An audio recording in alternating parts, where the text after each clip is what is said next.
I don't know, but it's a stupid defense, I think. Oh, the defense is terrible. What's Yeah. going on, everybody? Welcome back for episode 7. My name is Brandon Nash, aka Sergeant Nash. As always, Staff Sergeant Mike Barreri, retired. And this is Sergeant's Corner.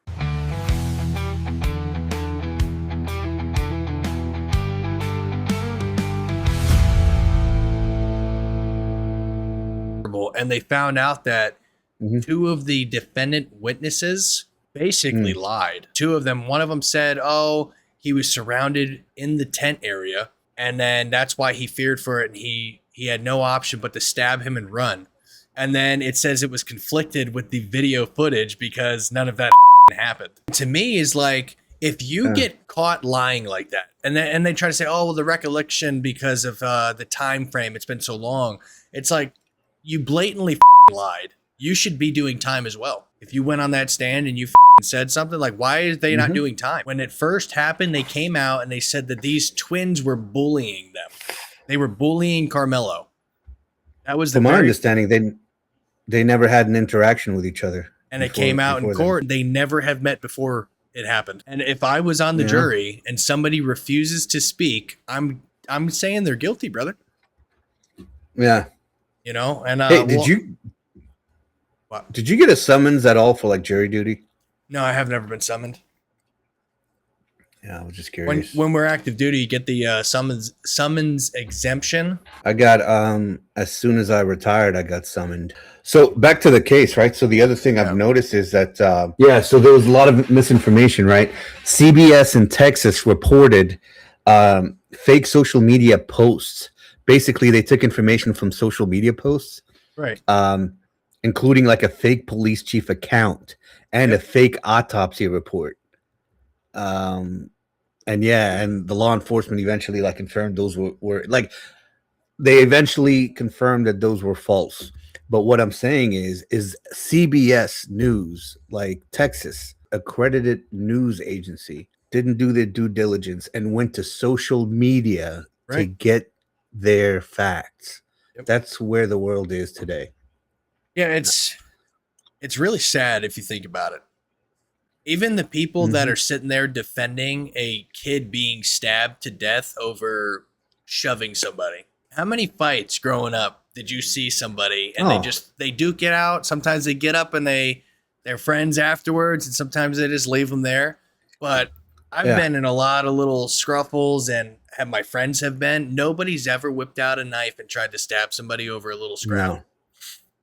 Never did. Freaking nuts. And of all the like, I grew up in New York City, right? So I went to like the, Queens, Astoria, William Bryan C. High School, it wasn't the greatest neighborhood, but it wasn't a good neighborhood either, right? But what I liked about it is that I never knew anything about race or anything like that, like racial divide or tension, because New York City, I guess, was the melting pot of the nation. You could literally find every culture, every race from all over the world in New York City. So whenever we got into a fight or anything like that as teenagers, it was never racial motivated or anything like that. Nope. Like we scuffed it out. We threw a couple of punches. We never took out knives. New York City, mind you. Right. People get stabbed on the fucking trains all the time. Yeah. Yeah, and I've gotten stabbed in New York City. That's another story. But over like a fight in high school, like two kids just duking it out, like we just fist fought, man. And say, oh, he swung at him because he was black, or he swung at him because he was white. It was racial. No. Never. And that's what I was going to bring up. It didn't matter who you fought. You got, two guys got in a fight. That was all you heard. It wasn't, a white guy beat the shit out of a black guy or vice versa. There was no, he only hit him because he's black.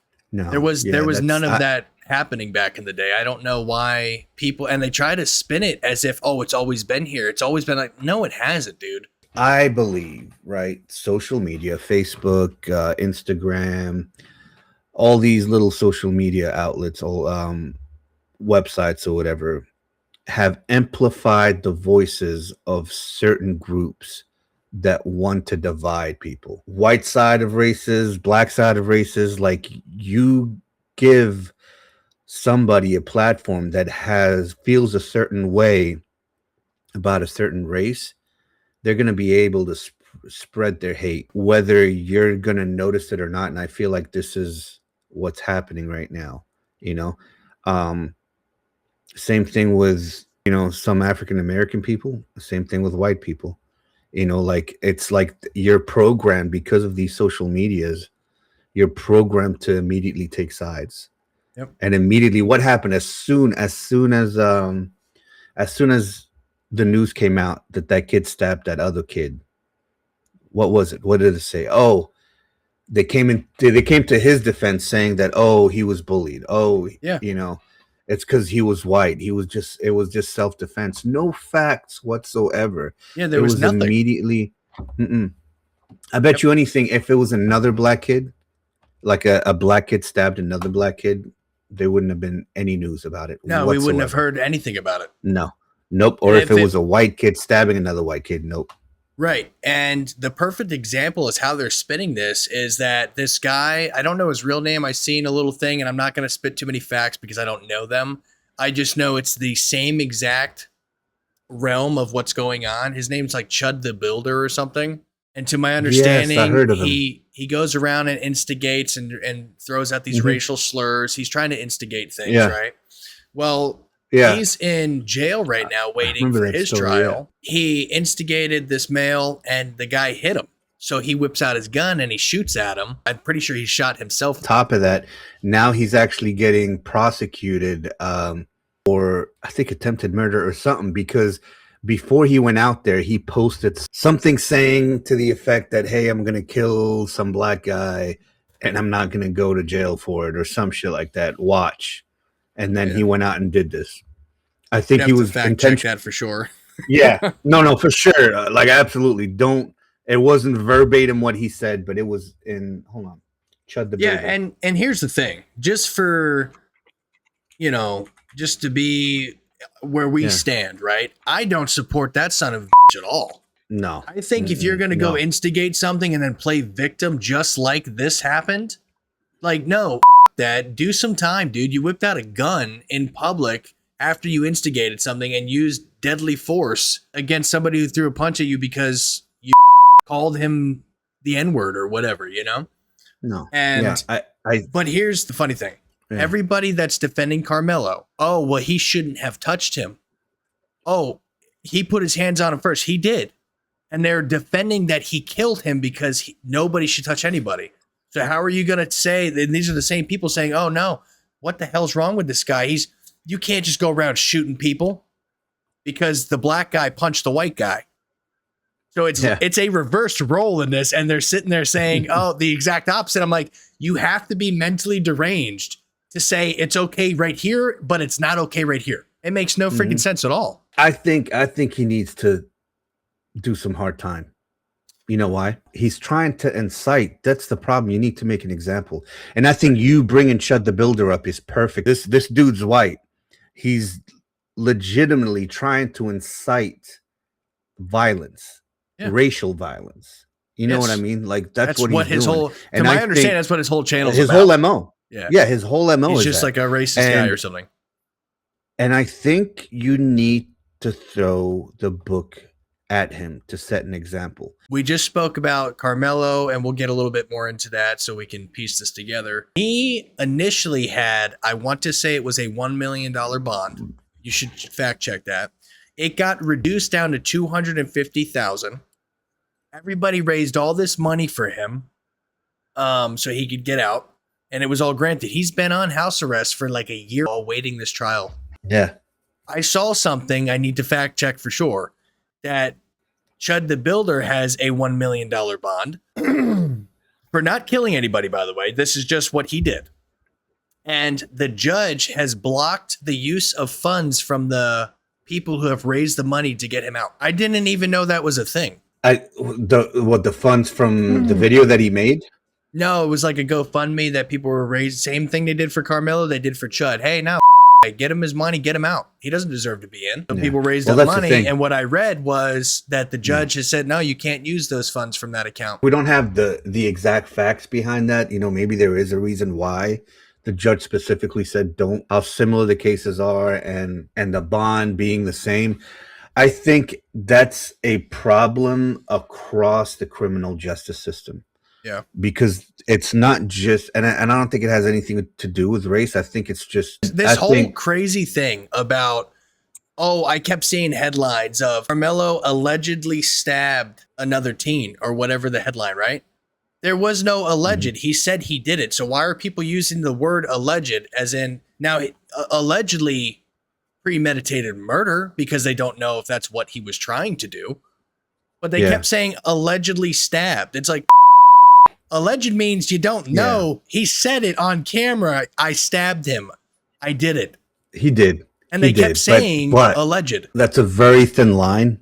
I think that's a legal thing that they have to say alleged, because if they go out and say that, like you're talking about the news and everything like that, right? The news outlets. Oh, there was people just posting about it as well. Like everybody was saying, oh, it's just alleged. See, that's the thing with justice system. You know, like you're not guilty, even if there's video of you doing it, even if you confess to doing it, you're innocent until proven guilty, basically. And anyone that goes out and says, oh, he killed this person, blah, blah, blah, you basically risk getting sued. And that's why most, most news outlets will always pick the words they're saying and put certain things in front of it, like allegedly killed. Even when there's videos of him, let's say, of him killing him out there, or he confessed, or he bragged about it. It doesn't matter. They will always do that. And that's with everything. You know what I mean? But I do think that the whole bail thing is definitely unbalanced. I think it is case by case.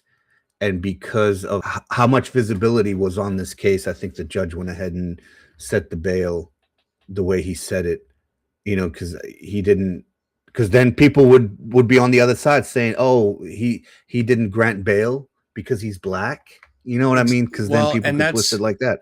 And that's the biggest problem, though, because now that he did lower that bail from 1 million down to 250, if you don't do it for everybody else, then yes, now it becomes a racial issue. If you murdered, they should have a number, and that is it.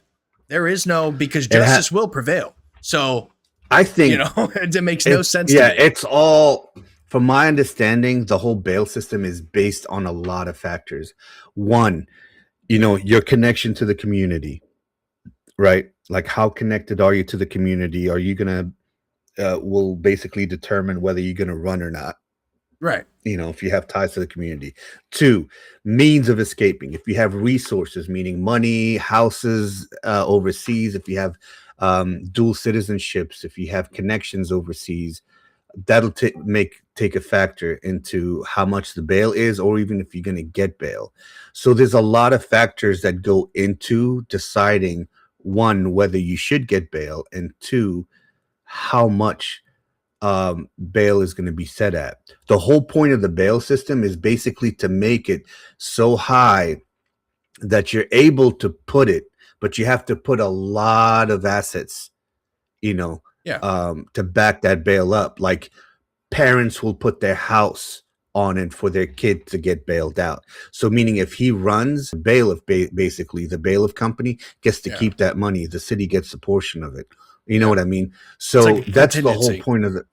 Exactly, a contingency. Yeah. So it deters people from running.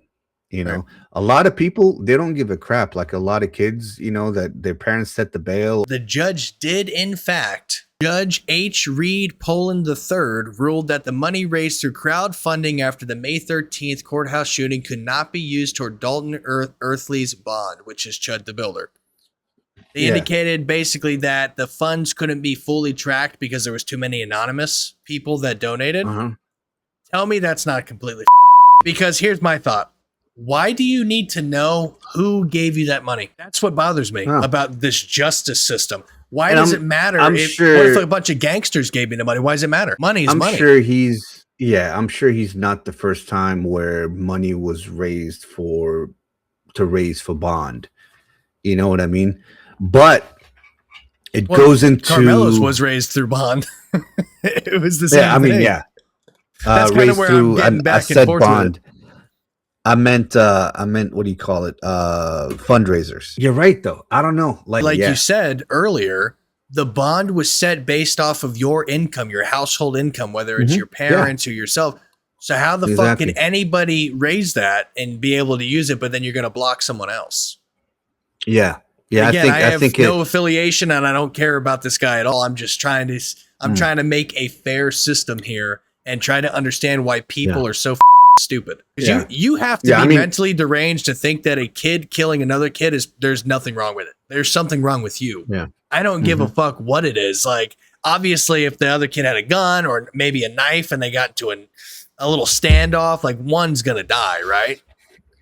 But there's Yeah. so many people saying, "Oh, keep your hands to yourself," and that won't happen.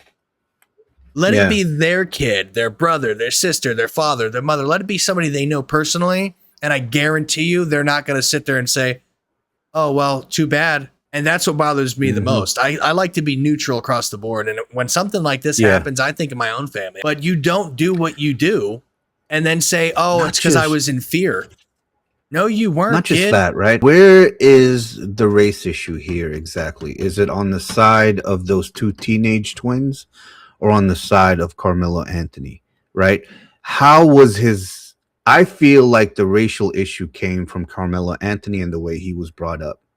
You know what I mean? Yeah. Because he went in with a certain belief towards white people already. If he claims that he was in fear for his life Yeah. just because of the color of their skin, you know what I Two mean? white So boys that were okay, bigger than two me. white boys. Then that shows me that tells me basically that this kid was raised a race stigma. I'm sorry, is what I'm trying to say. Yep. You know, and I think that's one of the issues that is wrong with society today, especially on certain minorities, is there's this racial stigma towards certain people of color. I'm going to say it, white people. Hey, you're privileged. Hey, Yeah. you want me to do bad. Hey, you have ill will towards me. You know, and you don't even know this guy, and you're already making all these assumptions based on the color of his skin. Yeah. I You think know what I that mean? people Like, forget that it is racist to mhm, assume that because we're white, we're racist. That is, in fact, racist to think that way. To yeah, sit there and say, "Oh, you're privileged because you're white," that is racist. Where do you see privilege is what I want to know. And you're yeah, seeing privilege yeah, based on what? My color? yeah, Why is that privilege? I don't have reparations. I don't qualify for food stamps because I am a family of 6 and make yeah. $40,000 a year. You know what I mean? I know somebody that Mhm. tried to get food stamps, and to be able to have them, he had to apply for like 5 jobs a week and prove that he is constantly trying to work and that he can't get them, and they wouldn't give him food stamps. All this non-privileged things, it seems to be a lot easier for somebody of different racial ethnicity to get them just by saying, "I want them." Yeah, There's a video that went viral, and a mom was yelling mm, at a son, and the son's videotaping her. And mm. don't you're not going to get a job. I'm not losing my food stamps because you want to work. I Where is think that yeah, I think mindset there's at? no, but the kid, dude, this to me, this was a clear cut case. He had a knife. Right? Yeah. Why do you And have a knife? You went It took into them the 3 hours to situation. say he's guilty. By the way, Yeah, that was that's it. pretty quick, actually. It didn't go for That was very days. No, quick. I'm glad it did because, Yeah. dude, pushed. I killed you. Look, Okay. There is no I more. promise you, if the twins were of the same color, it would not made the news. You Right. wouldn't hear anybody say, "Oh, he was scared for his life," or he was getting bullied. Yep. Everyone would be like, "Oh man, just another kid just being dumb and fucking got hate in his heart and killed someone else." But no, right now they want to make it about race, and it has nothing to do with race, man. This kid just was out there wanting to use his knife. He was out there with a knife wanting to use it. Yes. You know, he had no there was no reason for him to be there. Like from what I So remember, there was a couple things that came out that, okay, he went under there. It was raining and he went to the tent, right? okay. I'll give it to him. Whatever. You were looking for like, "Oh, it's raining outside." Like, I'm not leaving. I'm here. You were asked multiple Yeah. times. The second your hand goes in your bag and you say, "Go ahead and Mhm. touch me and see what happens," you're telling them you want to fight. You're a teenage Mhm. boy. dude, You're looking for a fight. Yeah, I'm looking for a fight. Do it. Do something. And yeah, the kid did something and then you killed him. That's not self-defense. It's not you were bullied. It's nothing other than you went out of your way. You brought a knife. Maybe he didn't intentionally go, I'm going to go to that tent right now and try to start something. Maybe that's not what it was, right? I'll give it that. It was raining. That's the only thing I can give you. You went to a tent because it was raining. You were asked to leave multiple times to leave this tent, whether you felt you needed to be there or not. I'm sorry, your case for self-defense just left, buddy, because you had the opportunity to leave. And then they'll argue, well, why has he got to leave? Because it's a team tent and you were asked to, right? There were other places where he could have went that had shelter, like, like from the rain. So look, man, I think he was just out there looking for trouble, right? Yeah, there was nothing, there's no reason that he didn't leave. Yeah, so that's it for this episode. But before we go, hit us with a comment, man. Let us know if you agree with what we said, if you disagree, whatever is on your mind. If you want us to keep talking about topics like this, or if you want us to avoid topics like this, let us know in the comments. Also, don't forget to like, subscribe, all right, and follow and comment. That's it. Share. That's all I got. Don't forget to share. Please share with your friends, family. As always, 22 seconds your way.